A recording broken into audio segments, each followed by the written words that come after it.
ที่แรกงันทางงันผู้ใหญ่เพิ่นเบิ่งคลิปพี่น้องเนาะคือทางงันเพิ่นได้ยินทางป้าว่ากระปุ่น30 โลยันบ่พอเพิ่นน่ะ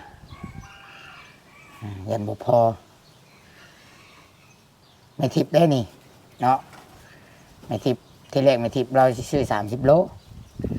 ในเพิ่นเพิ่มให้อีก20 โลเป็น50 โลไปเลยเพิ่นว่า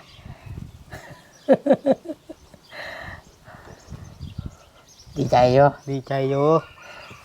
50 โลได้พี่น้องเอ้ยบัดนี้ฝากถึงแม่ทิพย์มึงดู ขอบมุกขอบใจเด้อแม่ผู้รักผู้ใหญ่ที่เป็นสะพานบุญให้ลูกที่ให้ลูกมีแรงบันดาลใจขึ้นไปอีกก็ขอบมุกขอบใจขอให้รับไม่ด้วยให้อายุมันคนยืนบ้าสันสะนะสาธุ กับอันในโลกในคนเฮานี่มันก็ต้องมียามบาดอยากให้ก็มีเนาะแบบว่าเพราะว่าคนเฮานี่กิเลสตัณหามันมีตอนคนนี่มันมีเบิดบ่ว่าไผก็ตามนอกจากว่ายาคูอยู่วัดก็มีแม่นบ่เบิ่งบ่ในข่าวโอ้แม่ของเจ้ามามีคือกันพี่น้องเอ้ยยาคูอยู่วัดก็บ่ได้บวชเพื่อแบบว่าอยากเผยแพร่ศาสนาหรือว่าอยากคัดเกลากิเลสตัณหาบวชเพื่ออันเขาเอิ้นว่าเพื่อยังเพื่อหาความสุขใส่ตัวเอง ความสุขใส่ตัวเอง เสพกามเสพเมถุนก็ยังมีเนาะถือว่าตัดกิเลสตัณหาก็ยังบ่ได้ตัดทั้งโลกก็ยังบ่ได้เพียงแต่บวชเพื่อว่าอยากเอาเงินนำมันพ่อแม่ประชาชนเงินที่เพิ่นทำบุญไปเพื่อไปเสพความสุขใส่ตัวเองก็ยังตัดกิเลสตัณหาก็ยังบ่ได้พี่น้องนับภาษายังตัวชิดคือยามตัวชิดโมโหแน่อยากให้แน่พี่น้องบางทีก็ลงปากลงเว้าก็ต้องขอโทษขออภัย FC ที่ผู้ที่อยู่เคียงข้างที่หักเพลงตัวชิดที่ติดตามแล้วก็ให้กำลังใจบางทีตัวชิดอาจสิผิดพลาดบางทีเรือใจน้ำน้องอยากให้น้ำน้องที่ว่าเป็นห่วงจนบางทีก็แบบว่าค่ายแบบของความรู้สึกเป็นห่วงนะเฮาเป็นห่วงแบบน้องแท้ๆนะ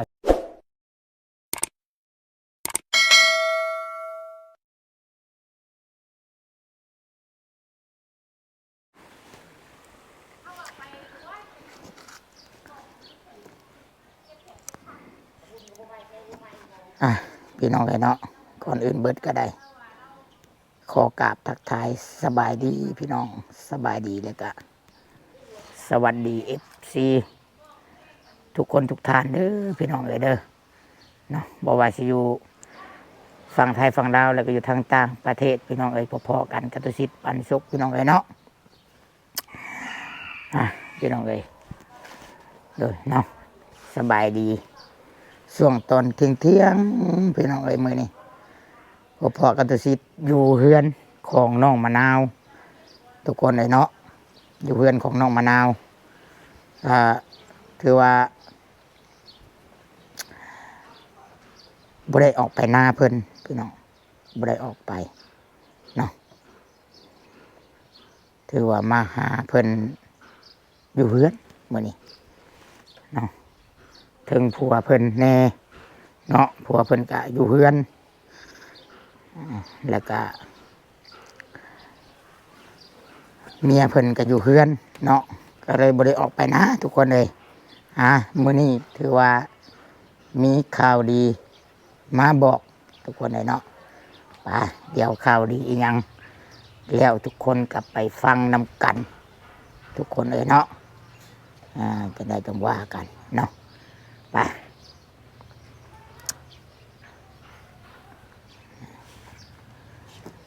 พี่น้องเลยเนาะกลับกล้องมาก็ได้เห็นทางอันเบาเกตเพิ่นบางอนเนาะบางอนแต่เพิ่นเห็นหยังอันพี่น้องสบายดีเด้อ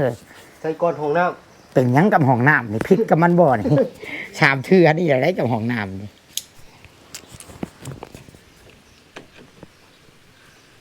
คือว่าแปลงดุแท้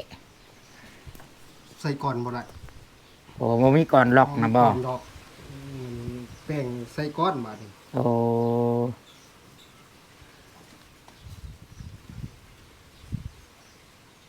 สิเขากินได้ดิ ปิดรถบ่ให้มันค่าท่อน้ำทั้งลุ่มบ่ดีได้เฉยเนาะ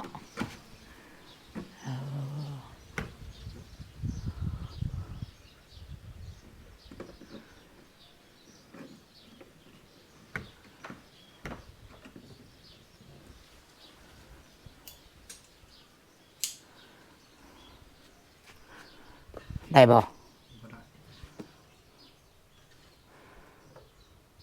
มันห่างดิใส่ไปทางรถนะมันดีเอาไว้ดีติดเจาะตัวนี้อีก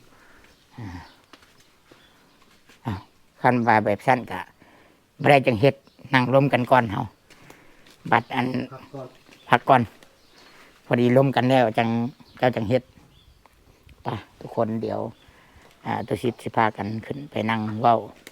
นั่งร่วมกันอยู่เทิงกับทางอันเบาเกตนะพี่น้องเนาะไปทุกคนเลยป้า ลืมทุกคนเลยเนาะบ่ได้สังเกตเบิ่งเพิ่นอนามัยอันนี้เนาะสิ้นเสื้อผ้าหน้าแพรเพิ่น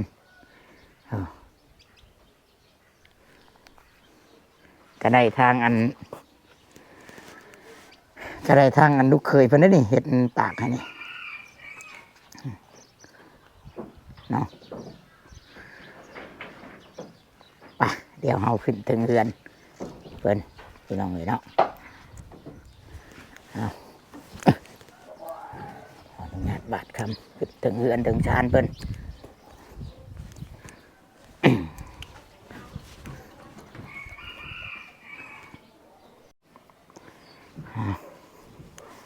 กินน้ำเป็นที่เรียบห้อยเนาะ เรียบร้อย เฮ้ยลองมานั่งพี่ด้วยมันจะแจ้งกลัวป่ะ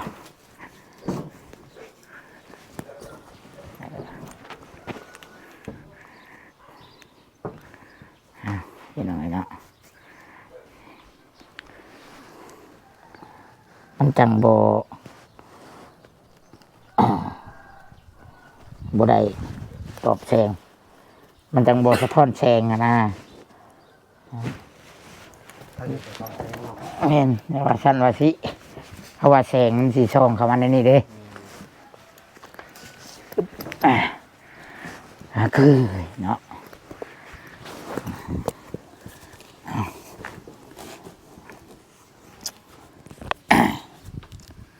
เด้อเรียบให้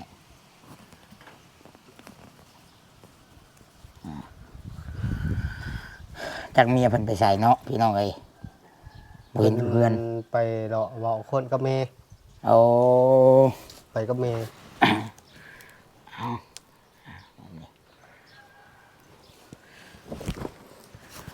เป็นไปเลาะเว่าคนเนาะ แม่น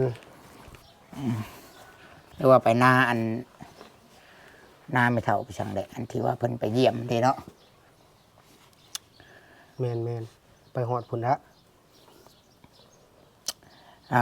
ทุกคนเลยเนาะมื้อนี้ก็คือว่าหั่นแหละมาต้องเบรกเนี่ยพักเบรกก่อนหน่อยหนึงเนาะโอ้เย็นกระแทนี่ลมพัดมานี่ ถือว่ามีข่าวดีพี่น้องเอ้ยมีข่าวดีมาแจ้งอยู่เนาะที่แรกงันทางงันผู้ใหญ่เพิ่นเบิ่งคลิปพี่น้องเอ้ยเนาะคือทางงันเพิ่นได้ยินทางป้าว่ากระปุ่น30 โลยันบ่พอเพิ่นน่ะยันบ่พอไม่ทิพย์ได้นี่เนาะไม่ทิพย์ที่แรกไม่ทิพย์เราสิซื้อ30 โลไหนเพิ่นเพิ่มให้อีก20 โลเป็น50 โลไปเลยเพิ่นว่า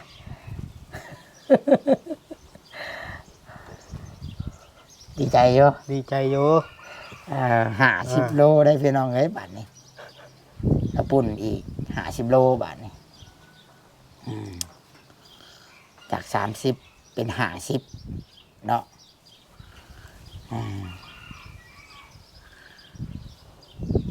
เรื่องชุดบาทนี้พี่น้องเรื่องชุดแต่งงานไม่ทิพย์กระทำละเอียด3 เทื่อที่แรกมะนาวว่าครับบัดนี้มะนาวอันแต่ว่าเฮากับบ่ได้ชาเราดอกพี่น้องสมองเรามันปึ๊บไปปึ๊บมาเนาะ แม่น ไม่ทิพย์ก็เราแค่บ่เข้าใจที่แรกพี่น้องก็น้อยใจว่าง่ายก็น้อยใจของลูกสาวงั้นลูกสาวบ่มักซื้อให้แล้วก็คือบ่บอกว่าบ่มักนะ แม่น คือว่าแบบว่าไปลองชุบไปลองยืมผู้นั้นยืมผู้นี้คือบ่มีชุดแท้โดดเพิ่นถามอีกว่านี่ก็ถามว่าอยากได้ชุดใหม่บ่ท่านอยากได้สิซื้อให้ไหมมะนาวก็สงสัยสมองเรามันกลับมาคืน เนาะเราก็ว่าใส่ชุดนี้แล้วเราว่ามันพอดีแล้วบัดนี้พอดีแล้วอ่ะใส่ชุดตัวเมทิพย์ซื้อให้นี่แล้วนะพี่น้องที่แรกเมทิพย์ก็ว่าสิซื้อให้ใหม่อีกได้หวานนี่นะวันนี้เพิ่นก็คือสิแม่นสมองเพิ่นปึ๊บกลับคืนมา สมองเรามันบ่ได้ปกติคือเฮานี่นั่นแหละจังสิว่าว่าข่อยกับเมทิพย์นี่หรือว่าผู้ใหญ่ทั้งข่อยน่ะบ่เคยถือชาน้องมะนาวได้พี่น้องไอ้เนาะบ่เคยถือชาเราเนาะมีแต่พยายามอดเอาแต่ก็เวลาตุสิทธิ์บอกตุสิทธิ์เว้าก็คือเว้าความรู้สึกก็คือแบบบางทีก็อ้ายอยากให้น้องได้ดีนั่นแหละสำหรับข่อยคิดใจมะนาวบางทีเฮาก็คือสมมุติว่าอ้ายคือน้องเป็นอันนี้แหละเฮากับบางทีเฮาก็อยากให้บางทีอยากให้เดือใจก็เว้าเป็นคนเว้าแฮงเว้าดังมันก็คือแบบว่าจริงจังแบบว่าให้อลีรอแท้ให้แล้วก็ดีให้ย้อนแบบว่าอยากให้ได้ดีนะเข้าใจบ่ให้แบบเดียวกับเจ้าที่เห็นลูกแต่ลูกเฮาแบบเฮ็ดผิดอหยังเลยเฮาก็บอกหลายเทื่อบ่ฟังก็เฮาก็ต้องให้นำ ต้องให้ แบบนี้แหละพี่น้องแม่ทิพย์ก็คือกันเช่นกันตัวชิดก็เช่นกันผู้ใหญ่ตัวชิดก็เช่นกันให้ป้าไอ้ทิพย์นกมะนาวน่ะเพิ่นป้าบ่ได้ดอกเพิ่นอีตนเพิ่นให้โอกาสอยู่แล้วพี่น้องเพียงแต่ว่าบางที่สมองเรามันไปเนี่ยเฮาก็ต้องดึงเราขึ้นมาเนาะ แม่น เฮาเว้าดีแต่ก็บางทีเฮาก็เราที่เฮาต้องจวดเอาคือตัวชิดนี่น้องมะนาวสิฟังรถเวลาตัวชิดเว้าต่างจากแม่เราและตัวชิดก็สิแบบออกแบบว่าแสดงเป็นบทหายน้ำเนบทโหดน้ำเนก็มีบทหายเพื่อดึงให้เรากลับมาทุนเที่ยงนะพี่น้องบุแมนอย่างดอกเนาะกะดีใจคือกันพี่น้องดีใจเมทิพย์ให้โอกาสยังมันกัดบ่ แม่นโอ้ยพวกเจ้า มันกัดสาย กัดสาย สายสักแบตพี่น้องเอาเลยเอาไปขังไว้ก็ได้ก่อนก็ได้พี่น้องขอโทษเด้อหมดกัดขาหมดกัดแข้ง ไปขังเพิ่นไว้แล้วบาดนี่ ขังไว้เลย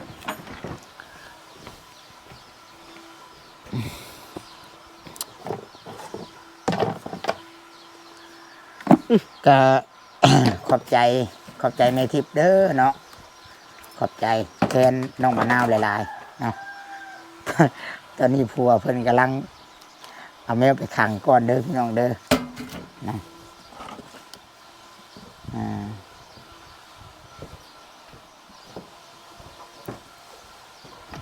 ได้แล้วบ่ แล้วนะบาดนี่โอ้ยจะแม่นมันดื้อ คืออันตุชิดน่ะล้มกับแม่ทิพย์เกือบชั่วโมงหนึ่งพุ่นแหละคืนนี้กับพี่น้องเลยเนาะก็เดี๋ยวจังให้ทางวอเกตเพิ่นขอบใจอีเมเพิ่นถ่ายคลิปก็ได้เนาะถ้าล้มนั่งลิ้นกันก่อนพี่น้องเลยส่วนว่าญาปูเพิ่นก็ยังบ่ได้ฝากมาเด้อถ้าเพิ่นฝากมาพุ่นแหละยังสิมามอบให้อันเพิ่นบ่ฝากก็บ่ให้โทษตุชิดนั่นแหละคือว่าได้มีหยังตุชิดก็บอกได้บอกกล่าวล้มกันพี่น้องเลยเนาะแล้วบัดนี้นี่ให้ทุกคนคิดบัดนี้พี่น้องเลยเนาะให้ FC นะคิดนํกัน FC สิฮู้ดีถ้า FC ที่ติดตามตุชิดจะเข้าใจเรื่องน้องมะนาวดีเนาะกับอันทางเบาเกต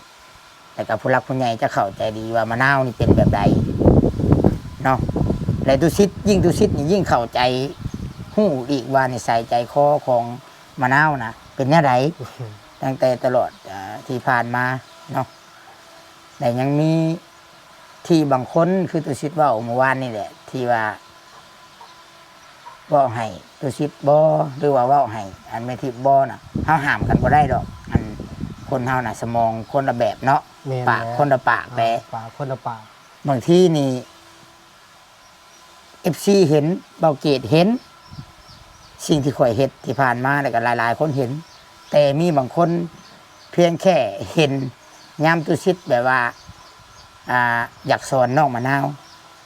แล้วก็บ่พอใจแล้วก็เอาจุดนั้นมาคอมเมนต์หรือว่าอยากให้ FC นะให้ข่อยนะโอ้ย FC เข้าใจดีพี่น้องเลยเนาะเพราะว่าเป็นห่วงทุกสิ่งทุกอย่างคือเป็นห่วงเบิดที่ตุชิดว่าบอกน้องมะนาวเนาะพี่น้องที่ว่าตุชิดนี่ดูถูกเหยียดยามมะนาวบ่นี่บ่มีพี่น้องเนาะบ่มีเนาะให้คิดเอานี่คันแม่ทิพย์เราอยากดูถูกเหยียดยามมะนาวนี่เราบ่เฮ็ดปานนี้พี่น้องย้อนว่าเราแพงเราหักมะนาวเอาดีบางทีก็สอนอยากให้มะนาวนี่ตั้งมุกตั้งใจให้เราอยากให้ในใจก็อยากให้เราเป็นคนปกติผู้ใดแต่ว่ามะนาวผัดเลือกเกิดบ่ได้ซื่อเนาะคือว่าไหนตุชิดก็จะบ่ได้ถือซาดอกพี่น้องจะบ่ได้ถือซาดอกคนที่คอมเมนต์ว่าตุชิดนี้ดูถูกหรือว่าเหยียดยามมะนาวนะตุชิดจะบ่ถือซาบ่ถือโทษโกรธเคืองอีหยังดอกเพราะว่าคนเฮาน่ะยามเฮ็ดดีน่ะ10 เทื่อนี่ก็คนนี่ยากที่จะจื้อได้ยากคำว่าเขาบาทเดียวปุ๊บนี่แม่นโอ้ยปีก็บ่แล้วบ่แล้วเนาะเพราะฉะนั้นคืออันคำสอนของอันว่าเขาดุเขาเดียวเพิ่นเนาะของอันหลวงพ่อคูณเพิ่นว่าสั่งเนาะเพิ่นว่าเนาะคนว่ากูดีก็มีเพิ่นว่าคนว่ากูไม่ดีก็มีเราอันนี้เพิ่นเล่าเองเด้อเดี๋ยวว่าตุชิดว่าบอนสุภาพได้หลวงพ่อคูณจะฮู้ติแม่นฮู้เรื่องสิเปิดให้ทางอันพังน้ำกันพี่น้องนี่แต่เมื่อคืนนี่รถพังคำเพิ่นว่ารถแบบว่าปล่อยวางได้ตุชิดกาถือว่าแบบบ่ได้เก็บมาใส่สมองนะพี่น้องกูดีก็มี คนว่ากูดีก็มี คนว่ากูไม่ดีก็มีแต่ว่าอย่าไปหลงเขาว่าดีก็ช่างเขาเขาว่าชั่วก็ช่างเขาดีหรือชั่วมันอยู่ที่ตัวของตัวเองเขาว่าดีก็ช่างเขาคนมายกย่องเสนอเถินเยินยอก็มีแต่ว่าเราจะไปดีใจเขาว่าชั่วก็อย่าเสียใจนี่ช่องเดินมันไปอย่างนี้คนว่ากูดีก็มีตามนี่เนาะแม่นแล้วน้องตามนี่จนคือเพิ่นสอนนี่แหละบ่ให้เก็บมาใส่ใจเนาะตามที่ว่าหลวงปู่คูณเพิ่นสอนพี่น้องเอ้ยแล้วก็เพราะว่าบางทีเขาอาจสิสั่งเฮาในการส่วนตัวก็มีแล้วเขาก็บ่พอใจอหย่างเฮาแต่ว่าเฮาคือตุชิดนี่เข้าใจดีในจุดที่อยากซอยมะนาวอยากให้มะนาวได้ดีอยากให้มะนาวนี่วิทย์ทุกวิทย์ยากมีเครื่องมือทำมาหากินนี่เนาะพี่น้องเอ้ยเนาะบ่ซี่ซาแล้วก็ถือว่าปล่อยวางบ่ถือโทษโกรธเคืองแล้วก็ให้อภัยพี่น้องเอ้ยให้อภัยคนที่เว้าใส่ตุชิดแต่ตุชิดจะตั้งมุกตั้งใจซอยมะนาวพี่หลายกลัวเอาความดีดีกว่าพี่น้องไอ้เนาะตุชิดจะซอยมะนาวให้เท่าที่ซอยได้ให้สำเร็จนะถ้าบ่สำเร็จก็ว่ากันไปซอยไปตามที่คือทุกมือนี่แหละว่าสิชัดจักสิว่าจังได๋พี่น้องไอ้เนาะคือมื้อนี้ก็มาแจ้งข่าวดีนี่มาแจ้งข่าวดีนี่กระปุ้น50 โลพี่น้องไอ้เนาะแล้วก็ที่แรกว่าสิให้เมียข่อยเฮ็ดแต่บัดนี้บ่ได้ให้เฮ็ด แปลว่าไปซื้อเอาอยู่ห้านเลยแปลว่าให้ประเทศเป็นชุดให้เลย เป็นหมอใหญ่มาให้เลยแล้วเบิดมีแต่ตุชิดนี่ไปเอาพี่น้อง แม่นแบบนั้นง่ายกว่า ง่ายกว่าแล้วก็ถามว่าเมียตุชิดนี่เฮ็ดนี่บ่เป็นบ่เป็น แต่ผู้รักผู้ใหญ่เพิ่นตัดสินใจว่าเพราะว่าย่านมีปัญหาคือกันย่านว่า สมมุติเฮ็ดไปปุ๊บมากิน โอ้ยบ่แซ่บเด้บ่ว่าเมียเอาอีกแล้วตุชิดเอาอีกแล้วเนาะ จางโคตรเนาะ เอาอีกแล้ว เข้มโพด ว่าอันนี้ใครแน่เอามาใช้ห่านเขาพูดแล้วเห็น แล้ว แม่ เนาะ น ถูกต้องเนาะ ถูกต้อง เห็นเนาะ อ่า ถูกต้องแบบสี่พี่น้องเอ้ยได้รายการบ่ได้ยุ่งยากอีก แซ่บหรือบ่แซ่บก็ขึ้นอยู่กับหานเขา ไปโทษห้านเขาบ่ที่ เนาะไปโทษห้านเขาพี่น้องเอ้ยแล้วก็เรื่องเต็นท์บาดนี่พี่น้อง เรื่องเต็นท์นี่ที่เรื่องเต็นท์ว่าสิไปเช่าให้เมื่อคืนนี่แม่ทิพย์ว่าสิผากเงินมาเช่าเต็นท์ให้อีก แต่ว่าเต็มถือเขาเอาไปเบิดเดียว ต้องเสียใจน้ำไปรีพี่น้องเอ้ยเนาะต้องขอโทษน้ำไปรีถือว่าเต็นท์นี้ มันงานหลายตั้งแต่วันที่23ฮอดวันที่27 แม่น งานน่ะ ดองแน่บุญแน่ อืม จักจะเฮ็ดน้ำไหลบาทนี่พี่น้องเอ้ยเนาะเรื่องเต็นท์นี่ถือว่ายันเพราะว่ามันมีบ่อนเดียวให้เช่าอยู่บ้านเฮานะนอกจากว่าเฮาไปอันเช่าเอาอยู่นอกเนี่ยดํอัน2อันนี่เพิ่นสิมาบ่คันมากะยันเพิ่นเอาค่าน้ำมันอหย่างน้ำตื้มอีกมันไกลเด้เชโนผู้เนาะ เพิ่นก็เพิ่มอีก เพิ่นก็สิอาจสิเพิ่มค่าน้ำมันบ่100,000 150,000 200,000นี่นะเฉพาะค่าน้ำมันเพิ่นน่ะนะพี่น้องเนาะเฮ้ยพี่น้องเอ้ยเดี๋ยวจังว่ากันอีกตัวนี้เนาะเดี๋ยวจังว่ากัน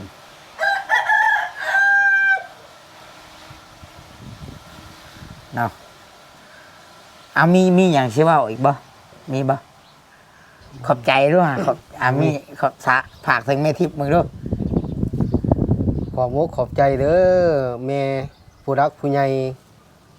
ที่เป็นสะพานบุญให้ลูกที่ให้ลูกนี่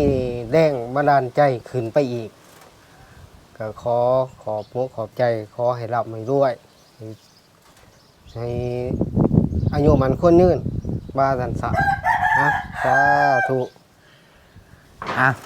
ตุชิตชีว่าอีกก่อนในหนึ่งพี่น้องเอ๋ยเนาะหลังจากเห็นคลิปที่เมื่อวานนี่แหละที่ว่าตุชิตว่าเดือดเกี่ยวกับอันเรื่องคนที่มาเว้าโจมตีเนาะตุชิตก็ขอบใจเลยFC อะไรถือว่าโอ้ยเกือบ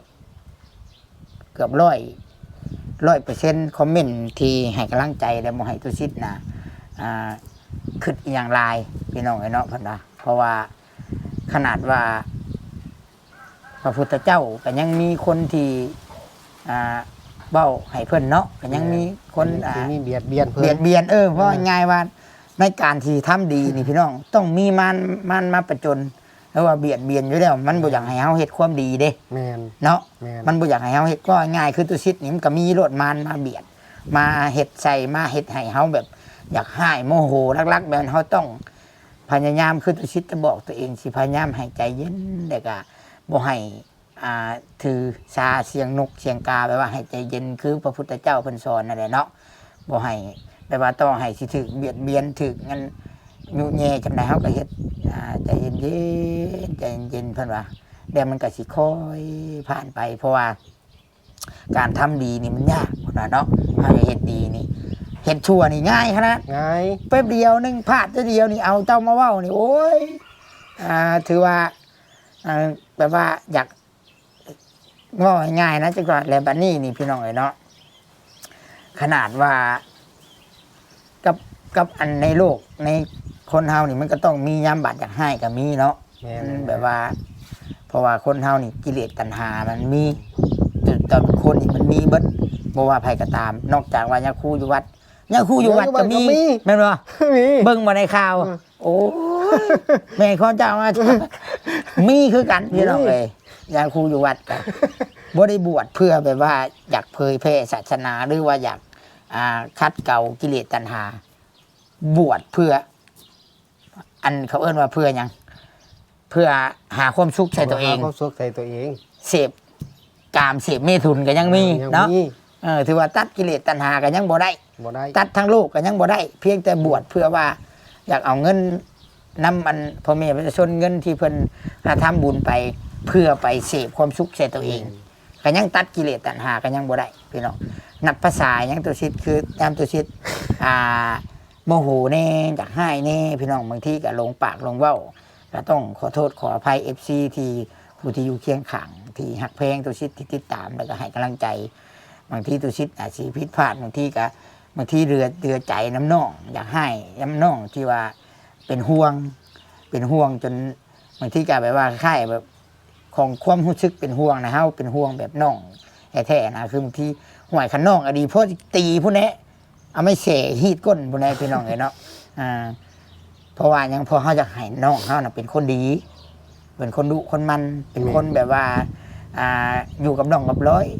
แต่คือส่วนสิ่งที่ตุชิตนี่บูถือซาน้องมะนาวที่ตุชิตเข้าใจดีก็คือว่าน้องเรานะเป็นคนบอกคือเฮาปกติเนาะเราเป็นคนเจ็บเขาเอิ้นว่าเราเป็นคนเจ็บเนาะยาเราก็ยังได้ซักทุกเดือนเด้เราก็ยังได้ซักทุกเดือนเนาะนั่นแหละพี่น้องเอ้ยบางทีก็แต่ว่ารู้สึกว่าโล่งใจหลายพี่น้องเดี๋ยวสิเปิดเสียงเมทิปให้ทางอันบองงอนเพิ่นได้ฟังน้ำกันพี่น้องเอ้ยเนาะนี่ใส่นอเสียงเมทิปนอเราส่งมาอยู่เลยนี่อยากฟังอยู่บ่ฟังน้ำกันเนาะสี่ฟังน้ำกันพี่น้องเลยที่ว่าเมทิปนะฮักมะนาวซำใดแต่บ่มีวันที่เราสิดูถูกเหยียดยามเกียรติศักดิ์ศรีของมะนาวแน่นอนพี่น้องเลยเนาะปล่อยให้ข้าเจ้าเว้าโลดมาเป็นหยังเฮาเฮ็ดดีที่สุดแล้วมันเป็นกรรมของข้าเจ้า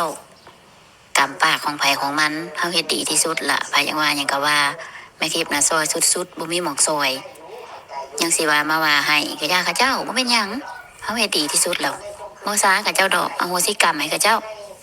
ความสุขของแม่ทิพย์น่ะคือการที่ได้เอาให้สิได้น้อยได้หลายก็อย่าขอได้แต่เอาให้แล้วมีความสุขเห็นมะนาวแล้วไปหาโลยืมสุดเตงงานก็โอ้ยนอนก็บ่หลับสิจังได๋เนาะสิฝากให้ใหม่มันก็สิทันบ่คิดอยู่ไดความเป็นเพลงเนาะแม่นพี่น้องเอ้ยบ่มีวันดอกพี่น้องที่ว่าไม่ทิพย์สิดูถูกมะนาวนะเนาะเพียงแต่บางทีคือความรู้สึกอันเดียวกันกับรู้สึกบางทีเห็นมะนาวเห็นน้องเป็นแม่เนี่ยเฮารู้สึกเมื่อยนะบางทีรู้สึกท้อนํแบบว่าพยายามซอยให้มะนาวนี้ดีขึ้นแต่บางทีอาการเรามันปึบไปปึบมาเนี่ยเฮาก็ต้องแบบว่าได้จึ้งก่อนเฮาเองนะคือตัวผู้ที่เฮาจะเฮาเองนี่คือตัวซิดนี่คือผู้ใหญ่เพิ่นเห็นที่เพิ่นบางทีเพิ่นติดตามคลิปตัวซิดแต่เพิ่นไปเห็นช้าอย่างนึงบัดมันเพิ่นก็เลยรู้สึกเมื่อยว่าแต่ว่าเพิ่นบ่ได้ถือชาดอกพี่น้องแต่กับอยากให้ FC จะไปถือชาน้องเพิ่นเนาะเดี๋ยวไปถือชามะนาวแบบเดียวกับตุชิตจะบ่ถือชาคนที่ช่างข่อยอันนี้แม่นเนาะโอเคเนาะมีแต่ตั้งหน้าอยากเฮ็ดอยากให้งานดองนี่มันจบมันแล้วไวๆเนาะมันผ่านไปไวๆหาเฮ็ดทำมาหากินผู้น้อยเนี่ยมันสิได้เงินอีกเนาะแม่นถือว่าเป็นมื้อให้มันเป็นมื้อจบมื้องามดีเป็นกุศลซะพี่น้องเอ้ยเนาะให้มันเป็นกุศลให้มันเป็นสิ่งที่ดีต่อเบาเกตกับมะนาวเนาะชนว่าผู้ใหญ่เพิ่นว่าพี่ช้างเบาเกตอยากให้มีคำมีหยังตาบนี่บ่มีเนาะเจ้าเนาะมีแต่แบบซี่ข่อยขึ้นบาได้พี่น้องเอ้ยข่อยขึ้นผู้เดียวข่อยจะดราม่ากันเด้พี่น้องกะพันดาวเพิ่นอยากเห็นกะเอาคำในคอมะนาวเด้พี่น้องเนาะมันกะ เป็นคำคือกันเขาก็เว่าเอาในปากนี่แหละเนาะก็เอาใส่พระขวัญพี่น้องเลยใส่ให้เพิ่นเบิ้งแล้วได้หมักหักกันได้เด้สาพี่น้องข่อยก็เห็นใจเบาเกตเบางอนอยู่หมักหักกันเลยเราก็ได้ยกตัวอย่างสมมุติว่าญาติพี่น้องบ่พร้อมทางเราบ่พร้อมกันเราก็ยังบ่ได้ปบบ่ได้หนีบ่ได้แลนเราก็เว้าตรงๆว่าบ่มีแล้วแต่สิเฮ็ดอันใดก็เราในเมืองเป็นนี่มะนาวก็หักเราก็หักก็ผู้ใหญ่ก็ซอยอยู่เด้นี่พี่น้องก็ตัวใดพอที่เฮาเว้าเอาในปากมันดีเฮาก็เว้าเอาเนาะ แม่นนะ สำหรับข่อยนะอันนี้นะสำหรับผู้อื่นข่อยบ่ฮู้ผู้ใดอยากเฮ็ดให้มันยากก็แล้วแต่ผู้ใดอยากเฮ็ดให้มันง่ายก็แล้วแต่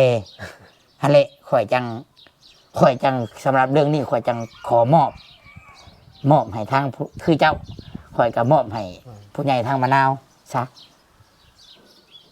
เนาะ แม่นนะ สุดแล้วแต่เพิ่น แล้วสุดแล้วแต่เพิ่นนี่เพิ่นก็เป็นไข่ก็ขึ้นมาไข่คู่คืนเนาะ ทางไหน